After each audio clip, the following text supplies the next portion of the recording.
بسم اللہ الرحمن الرحیم۔ السلام علیکم۔ دین کی تبلیغ کے لیے بہت سی جماعتیں راہ خدا میں سفر کرتی ہیں، جس میں لوگوں کو نیکی کی دعوت دیتی ہیں اور اللہ کے عذاب سے ڈراتی ہیں۔ ایک ایسا ہی واقعہ تبلیغی جماعت کے ساتھ پیش آیا۔ ازبکستان کے ایک دور دراز دیہات میں پاکستانی تبلیغی جماعت پہنچی تو ان کے رہنے کا انتظام مسجد میں تھا۔ نماز کا وقت ہوا، تبلیغی جماعت کے کچھ ارکان وضو کر کے واپس آئے تو مسجد میں داخل ہونے سے پہلے اپنے جوتے اٹھا کر داخل ہوئے اور جوتوں کو مسجد کے ایک کونے میں رکھ دیا۔ ایک مقامی بوڑھا حیرانگی سے یہ سب منظر دیکھ رہا تھا۔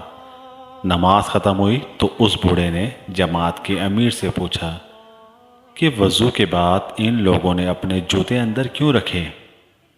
امیر جماعت نے جواب دیا، انہوں نے جوتوں کی حفاظت کے لیے اندر رکھے تاکہ کوئی باہر سے اٹھا کر نہ لے جائے۔ بوڑھے نے پوچھا، کیا آپ کے ملک میں مسجد کے باہر سے جوتے چوری ہو جاتے ہیں؟ امیر جماعت نے کہا، جی ہاں، بدقسمتی سے۔ تو بوڑھے نے کہا کہ پھر آپ یہاں اتنی دور ہمارے ملک میں کیا تبلیغ کرنے آئے ہیں؟ تبلیغ کی سب سے زیادہ ضرورت تو آپ کی قوم کو ہے، کیونکہ ہمارے ہاں تو مسجد کے اندر یا باہر سے کوئی چیز چوری نہیں ہوتی۔ یہ ازبکستان کا حال ہے کہ وہاں مسجد کے اندر کوئی اپنے جوتے رکھ کے چلا جائے اندر یا باہر تو کوئی اٹھانے والا نہیں۔ اور بدقسمتی سے ہمارے ملک پاکستان میں ہر مسجد کا یہی حال ہے کہ کسی کے جوتے چوری ہوتے ہیں، کسی کی چپلیں چوری ہوتی ہیں۔